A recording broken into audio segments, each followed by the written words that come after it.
সভাপতি ছিলাম।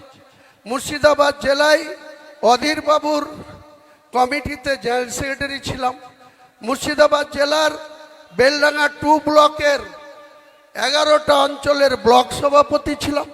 মুর্শিদাবাদ জেলায় অধীর বাবুর এমপি ল্যাডসের চেয়ারম্যান ছিলাম, ডেভেলপমেন্টটা দেখতাম। এছাড়াও পিসিসির সদস্য সহ অনেক পোস্ট হোল্ড করেছিলাম। কিন্তু আমি যখন সিদ্ধান্ত নিলাম যে আমি আর কংগ্রেস দলটা করতে পারছি না, কেন জানেন? অধীর বাবুর বাড়ির লোকরা আমাকে জাত তুলে অপমান করেছিল, জাত তুলে কথা বলেছিল। আমি অধীর বাবুকে বলেছিলাম আমি এক কথা শুনতে রাজি নই। আপনি কংগ্রেসের দলের সভাপতি, এমপি, আমি কংগ্রেসের নির্বাচিত এমএলএ, এতগুলা পোস্ট হোল্ড করে আছি। আমি নিঃস্বার্থে মানুষের জন্য রাজনীতি করি। আমার টাকার প্রয়োজন, সেটা ব্যবসা করে রোজগার করি। কারোর সঙ্গে মিথ্যাচার করে কোনো পয়সা কোনো দিন রোজগার করিনি। ছোট থেকেই ব্যবসা করেছি, পড়াশোনা চালাতে চালাতে ব্যবসা করেছি। আমি আমার বাবার 5 সন্তান, আমাদের 3টে বোন, 5টা ভাই, আমি ছোট। তো আমরা কোনোদিন জীবনে অন্যায় জেনে বুঝে করিনি, কখনো অজান্তে হতে পারে। মহান আল্লাহ তাআলা সেটা দেখেন, তিনি নিশ্চয়ই ক্ষমা করবেন, তিনি শাস্তি দিলে দেবেন। কিন্তু আমরা যে দলটা 2012 সালের 16ই নভেম্বর ত্যাগ করে, তার আগে 12/11/2012 এই সোমবার ছিল, 12/11/2012 এই সোমবার ছিল। আজ যে সোমবার, সেদিন মাননীয় মুখ্যমন্ত্রী, আমি কংগ্রেস দলের 70 রেজিনগরের বিধায়ক ছিলাম। আমার টার্মস নিশ্চয়ই 5 বছরের জন্য আমাকে মানুষ ভোট দিয়েছিল। মুকুল রায়ের মাধ্যমে রাইটার্স বিল্ডিংয়ে সেদিন মমতা বন্দ্যোপাধ্যায় আমাকে ডেকে পাঠালেন। আমি বিধানসভার ফুড কমিটির চেয়ারম্যান ছিলেন বজবজের এমএলএ অশোক দেব, তার সঙ্গে মিটিং করছিলাম। ঠিক সোমবার 12/11/2012 মুকুল রায় আমাকে তার লালবাতিওয়ালা গাড়িতে বিধানসভা থেকে তুলে নিয়ে আমাকে রাইটার্সে নিয়ে গেলেন। রাইটার্সে মুখ্যমন্ত্রী সবসময় কাজে ব্যস্ত থাকেন, তিনার অনেক ব্যস্ততা। তার মধ্যে দিয়ে আমাকে 35 মিনিট সময় দিলেন এন্টি চেম্বারে। উনি আর ওনার সেক্রেটারি গৌতম সান্যাল, আজও আছে তার পিছনে, গৌতম সান্যাল আর আমি আর উনি।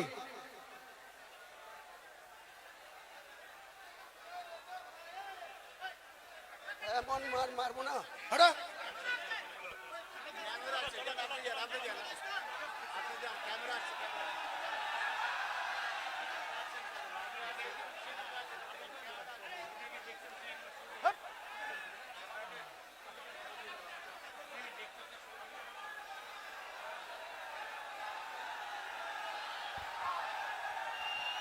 তো আমি সেদিন মমতা বন্দ্যোপাধ্যায়ের সঙ্গে কোনো কিছু চাইনি, মন্ত্রী হতে চাইনি। আমি বলেছিলাম আমি কংগ্রেস দলের বিধায়ক। উনি 2011 সালে উনি কংগ্রেসের সঙ্গে জোট করেছিলেন। উনার দলের প্রার্থী জিতেছিল 182, কংগ্রেস 65টা সিটে লড়ে 42 জন। 42 জনের মধ্যে আমি হুমায়ুন কবির 70 রেজিনগরে ছিলাম। আর এই মুর্শিদাবাদে মমতা ব্যানার্জির দলের একটা মাত্র প্রার্থী জিতেছিল 2011, সাগর দিঘি সুব্রত সাহা, তাও আর মাত্র 48,000 ভোট পেয়ে। কেন 48,000 ভোট পেয়ে জিতলেন? তার এগেইনস্টে 3টে মুসলিম প্রার্থী ছিল। একজন নির্দল না, আসামের আজমল সাহেবের পার্টির প্রার্থী ছিল, একটা সিপিএম ছিল, একটা কংগ্রেস ছিল। চুপেন, একটু থামুন, আমি আধ ঘন্টায় বলে শেষ করে দেবো। সবাই একটু থামুন, সবাই থামুন, কথা বললে আমার অসুবিধা হচ্ছে, চুপচাপ থাকুন। তো সেদিনকে মাত্র 48,000 ভোট পেয়ে এই 22টা বিধানসভার মধ্যে সাগরদিঘি বিধানসভাটা তৃণমূল পেয়েছিল। তাহলে তৃণমূল নামক দলের কি শক্তি ছিল মুর্শিদাবাদ জেলায়, আপনারা একটু ঠান্ডা মাথায় চিন্তা করুন। বাংলার মুখ্যমন্ত্রী হয়েছেন, কিন্তু এই মুর্শিদাবাদে আজকে যিনি বেলডাঙ্গার এমএলএ, আজকে যিনি রেজিনগরের এমএলএ, 2011-তে এদের কোনো এমএলএর কন্টেস্টিং তালিকায় না কংগ্রেসে না তৃণমূলে কোনো পার্টির সঙ্গে কোনো এরা তালিকাভুক্ত ছিল না। পরিবারের সকলের সুস্থ থাকার একমাত্র ঠিকানা কাঁচরাপাড়া পলিক্লিনিক বা নাইট অ্যাঞ্জেল নার্সিং হোম। কেনাকাটার একমাত্র ঠিকানা আগমনী বাসন্তী।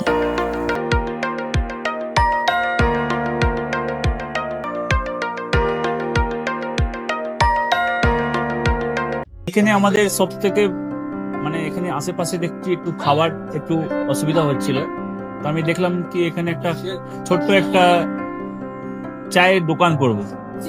তারপরে চায়ের দোকান থেকে ভাবছি ছোট একটা ধাবা করে দিই। ছোট ধাবা থেকে দেখছি এবার একটু সাজিয়ে দিই। এই আস্তে আস্তে করতে করতে এইভাবে হয়ে যাবে আমি নিজেও ভাবতে পারিনি।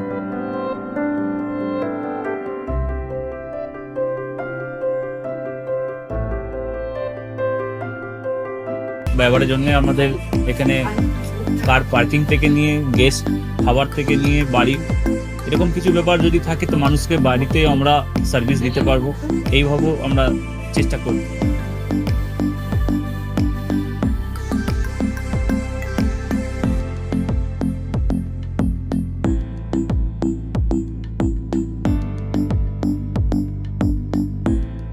একদম সাধারণ, বাইরে থেকে অনেক চিপ বেস্ট মধ্যে খাওয়াটা কোয়ালিটিটা সবসময় পাবেন।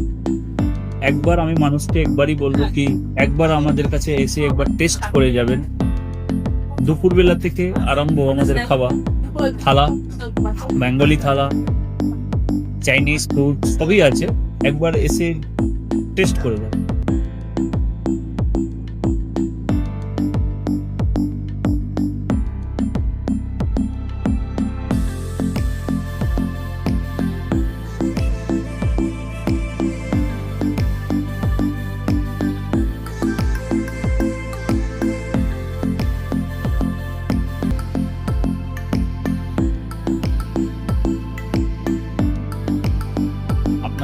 চ্যানেলের মাধ্যমে বলি একবার আসুন কেশরী ধাবাতে দেখে নিন।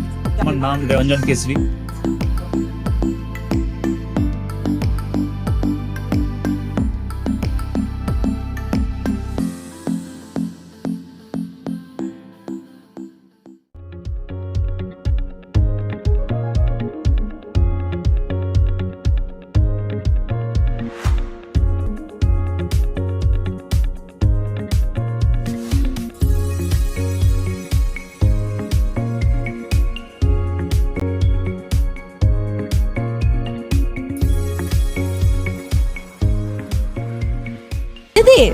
রান্নাঘরকে আরো অত্যাধুনিকভাবে সাজাতে সমস্ত কিছু পেতে চলে আসুন নৈহাটি গৌরীপুর চৌমাথা বাজার কেশরী লাইট হাউস।